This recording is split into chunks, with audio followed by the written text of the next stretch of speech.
Morgan Freeman lived in this house during the 50s, and he graduated in 1955. And I know him personally, and I tell Morgan Freeman all the time, you drove from Baptist Town to Hollywood.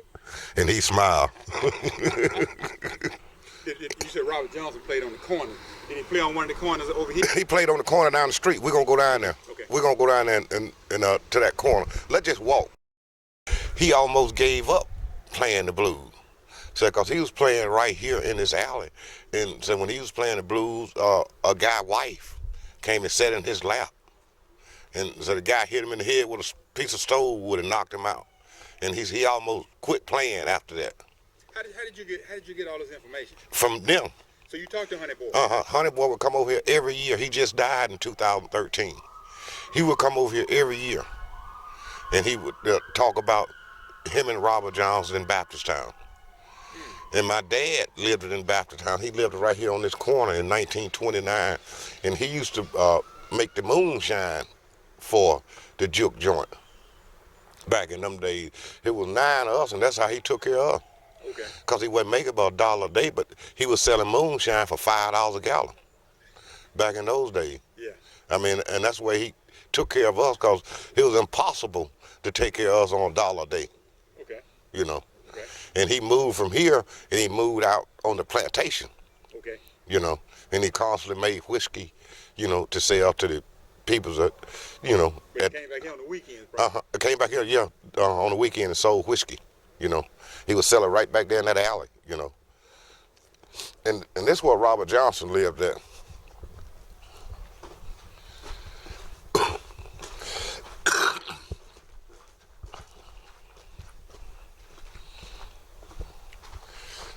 See, it was houses like here, you know, house right here.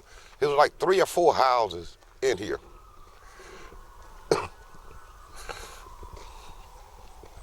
But Robert Johnson, he lived right up here in this area. I had a guitar here, but it done grew all up now, but this is the area Robert Johnson lived in. And Honey Boy said he would practice his music right there. Honey Boy said he would sit on the pool and he would practice his music. Said he would always play his music. Honey Boy said he was a hard-working guy. So he always would be working on his music, you know. And Honey Boy said Robert Johnson used to go to the graveyard and play his music, you know, because he would go to the graveyard and play his music because Mike Zimmerman told Robert Johnson, you can go to the graveyard and play your music and you can have a wide range of audience and nobody gonna complain. Who is Mike Zimmerman? That's one who taught him how to play. Okay. Mm-hmm.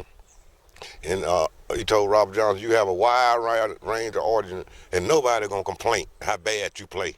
So from what you're telling us, Robert Johnson was a little different in personality from most of the folk you run into. Mm-hmm. Had a little bit of a morbid. I mean, he was ahead of his class. Yeah. I mean, he was ahead of his class. Now, I mean, you know, cause that's why he didn't really sell his soul to the devil, but you know, he marketed his music that way. Mm-hmm. You know, in it, they always gonna say you sold your soul to the devil, cause you know, 99.9% of the time you start playing music where? In the church. Because everything started from the Baptist church. You know, when you're a little bitty guy, you're playing music in the church. And when you grow up, you're constantly playing in the church. But once you leave the church and go to the juke house, you automatically sold your soul to the devil. Oh, yeah. That's what folks used to say. That's what they say anytime. Yeah. You know, anytime you leave out the church and go to the juke joint and start playing your music, you automatically sold your soul to the devil. And, you know, the reason they leave out the church and go to the juke joint, they can make money in the juke joint. Yeah, I'm going to say the juke joint pays better. See, the church didn't pay them. Didn't nobody make no money there but the preacher. Right. So they would take their music to the juke joint and play their music. And the same music they play in church, they play it at the juke joint. Identical same music. On Saturday night when they play their music, they say baby and honey. And when they go to church on Sunday, they play the identical same music and put God and Jesus. Identical same music now. I mean, no different. Yeah. Same person singing it. Yeah.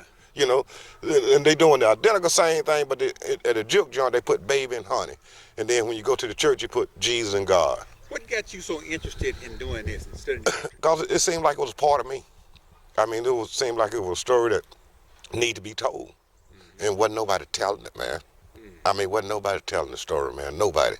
And I felt like, you know, this a part of history that got to be told. I mean, people's got to know about it. They got to know how blues started and what these guys had to go through just to play the blues. You know what I mean?